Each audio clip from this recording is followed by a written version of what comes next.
Paris was a must this week for the 3 candidate countries to host the 2030 World Expo. Among them is Saudi Arabia, which wants to hold the event in Riyadh.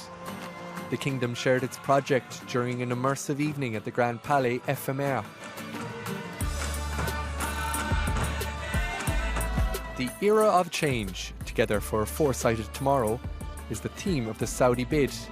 The kingdom hopes to welcome more than 40 million visits over 6 months, starting in October 2030.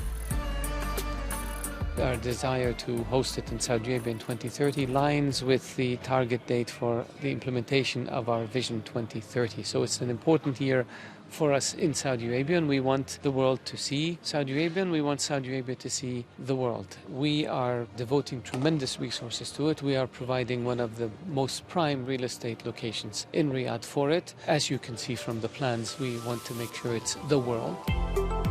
Saudi Arabia has indeed unveiled this master plan for a planet-shaped site in the north of the city, near the airport. Each country in the world would have its own pavilion, some being financed by the kingdom. Pavilions will vary in type and in size, but we will ensure that every nation have their own pavilion. We're committed to one nation, one pavilion. Visitors will be able to experience narrow shaded streets that are inspired by the capital's heritage and enjoy Wadi Sulay, which is a natural oasis in the park, preserving our nature and embracing Riyadh's commitment to sustainability. At the heart of this district, the architects have designed a futuristic monument that will be emblematic of the Expo. If the surface of the earth was divided among all human beings, each one of us will be responsible of 238 square meters, and our landmark is exactly that size. It's located in the center and the heart of the Expo, and its 195 pillars will highlight the equality of nations. With this bid, the kingdom hopes to boost the tourism and leisure sectors, which are already booming in this cosmopolitan city, where almost half the 7 million inhabitants are not Saudi.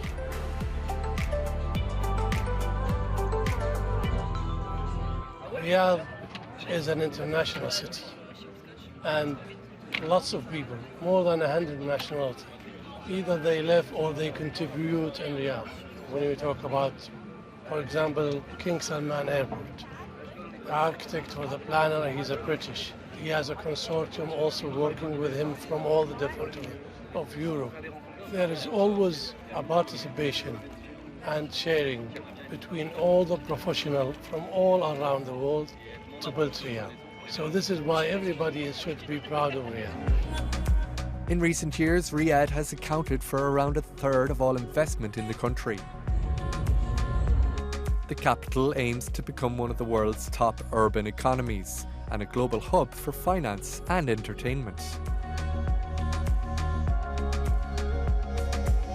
We believe there's a perfect synergy between a World Expo and the ambitions we have for Riyadh, making it the most ideal city to host this global event.